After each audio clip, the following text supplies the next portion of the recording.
สบายดีน้องเท้าที่ละเม็ดบนถึงวันนี้สิมาห้องเพลงซาดลาว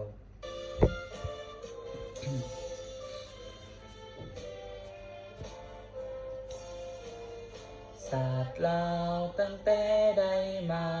เราถูกทวนหน้าเสื้อสู่สุดใจห่วมแหงห่วมจิตห่วมใจ สามัคคีกันเป็นกำลังเดียว เด็ดเดียวพร้อมกันก้าวหน้า บูชาสู่เกียรติของเราส่งเสริมใจสิทธิ์เป็นเจ้าเราถูกสนเผาซะเมื่อภาพกันบ่ให้พวกจักกาพัดและพวกขายศาสตร์เข้ามาหลบกวนเราทั้งมวลสู่เอกราชอิสระภาพของศาสตร์เราไว้ตัดสินใจโซ่เสียงเอาใส่ภาษาเราไป